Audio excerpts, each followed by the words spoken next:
Oh, YouTubers, good afternoon. My name is Alex. I want to teach ZBrush users how to make alphas from pictures, from especially clip art. If you go to the internet, if you go to Google, you could see a lot of interesting clip arts that you want to use on your 3D objects, or if you're an artist, you want to use them to make an indent on your objects. As I was going through YouTube some time ago, I was actually making research on how to do something like that. I was going through YouTube, and I also saw that others were really confused on how to do something like that. Finally, when I found out how to do it, I felt it would be fine if I also let others know how to do it, because there is no video on YouTube on how to do something like that. Basically, it's very easy. So I'll go straight ahead and open my ZBrush. Let's do it.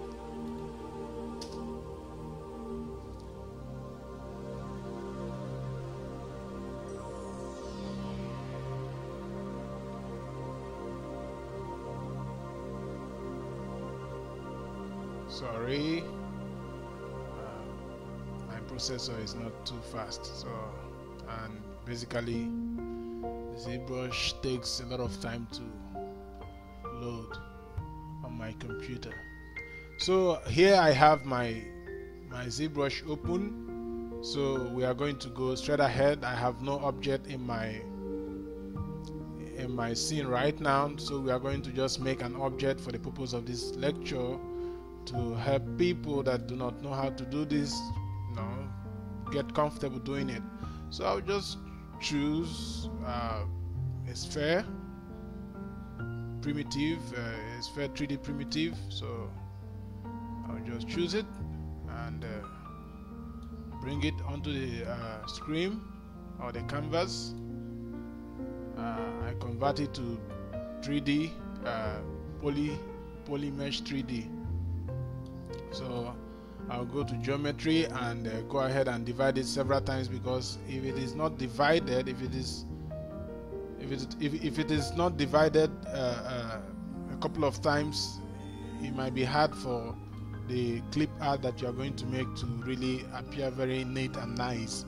So you need to really divide it to make it smoother and to really allow the clip art to have a very nice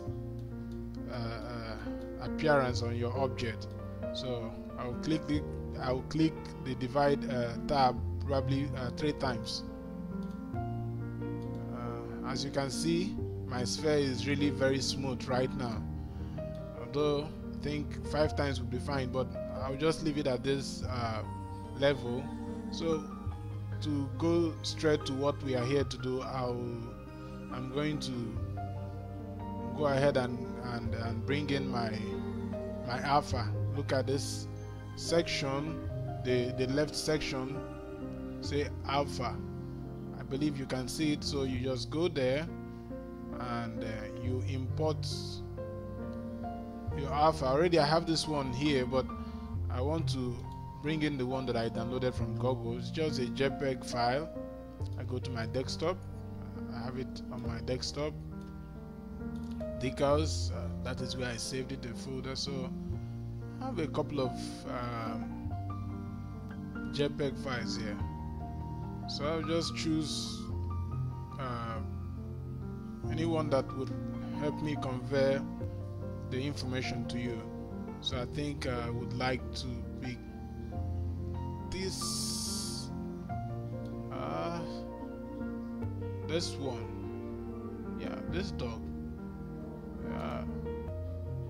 Yeah, this dog. I'm going to use this dog.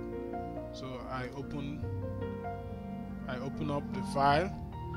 I want to leave a comment here. At first, when I was trying to find out how to do this, I believe most of you ran into this trouble before. When I have it like this, we need to change this to rectangle, drag rectangle, so that it would allow us to use the alpha from here. So at first, when I didn't know how to do it, I get the image inside and I try to draw on the object that I have on my scene, and this is what I get. And somehow this one even looks good, but I don't want it to come in with this edges, sort of kind of a frame or something like this.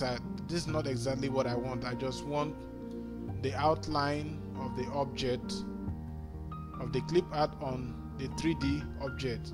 So recently I came across a tutorial that somehow said something about that, or kind of threw a light on that.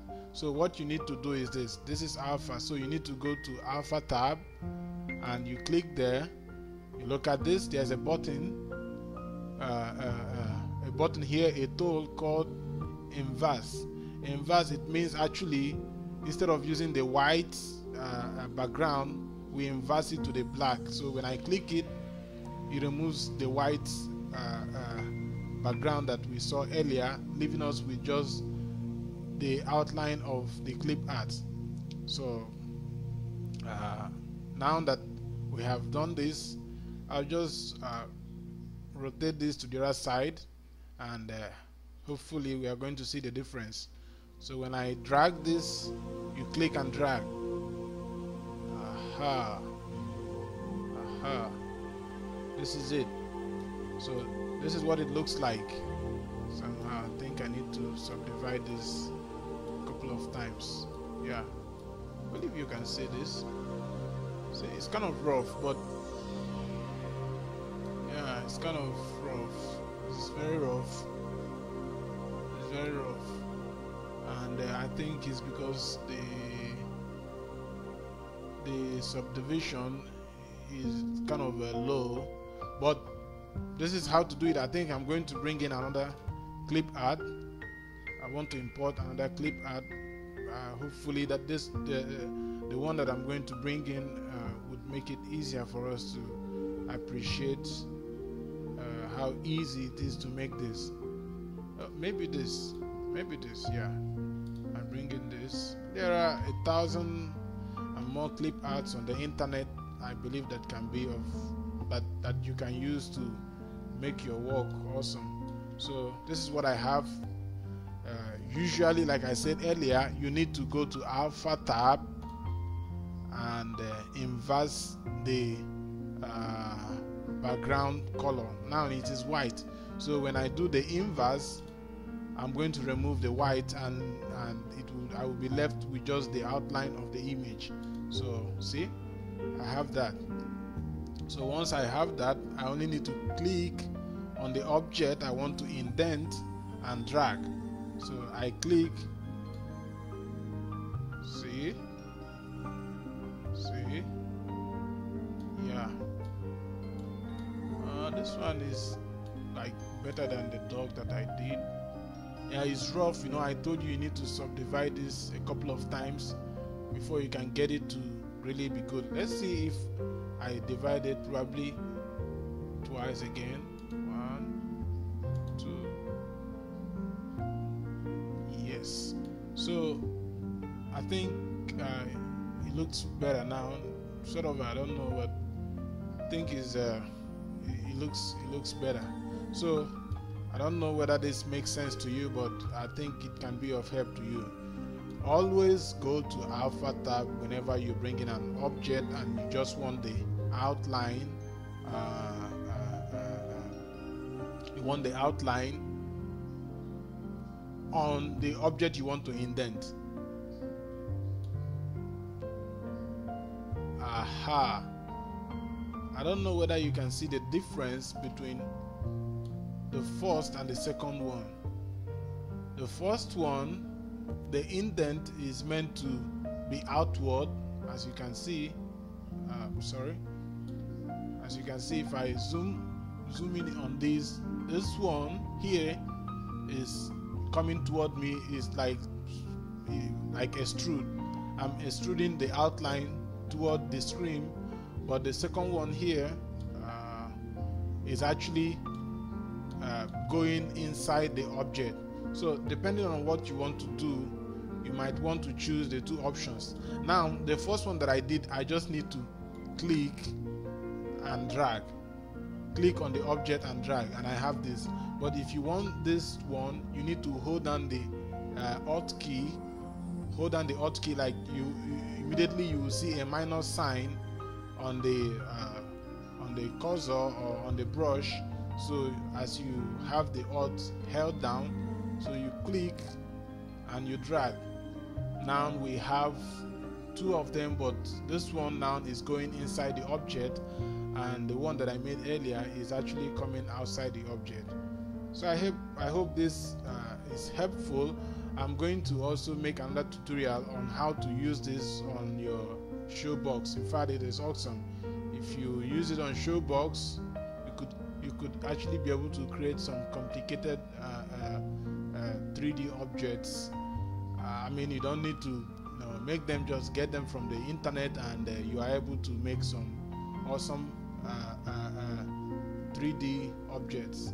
So I'm going to stop here. I hope I'll be able to make the showbox tutorial. Basically, they are the same thing. You just do it exactly the way I did it here, and you have your showbox. You just need to draw it on the surface of the showbox, and you would actually have the 3D object, the way I have this one. I think I should do this. I should do it. So I'm going to remove this right now, and I'm going to go to I'm going to click edit to end this section of my modeling or indenting. So I'm going to click Ctrl N to clear this from my screen, from my canvas. Then I'm going to go to geometry, showbox, and see, I don't have anything on my screen. That's why the showbox is not appearing. So when I bring in an object, let's say I bring in this 3D object on my screen. So when I go back to I need to subdivide this. So sorry, I need to convert this into a polymesh 3D. So once I click and I convert it to polymesh 3D, I go to geometry, I go to showbox. So here we have it. So once the showbox is here, usually it comes in and what do you call this?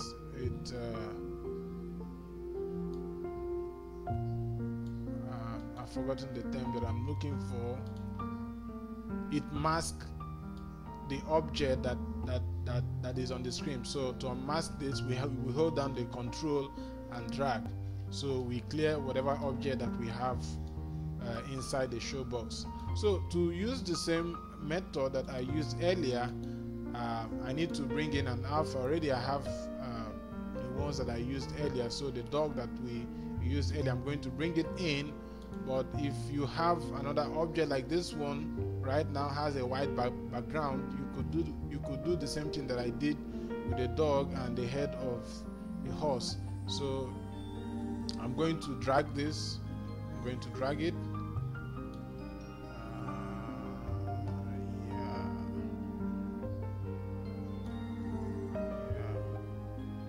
So what do you have here? Oops. I think something is wrong. Something is wrong. So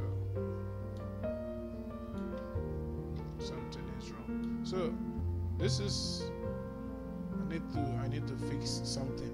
Well, I think I'm going to end this tutorial here. I think my system has a little bit of problem, or there's something that I'm forgetting.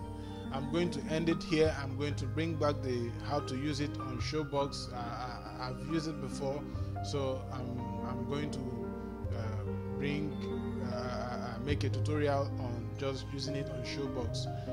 Thank you for listening. This is Alex again. This would be it. Goodbye.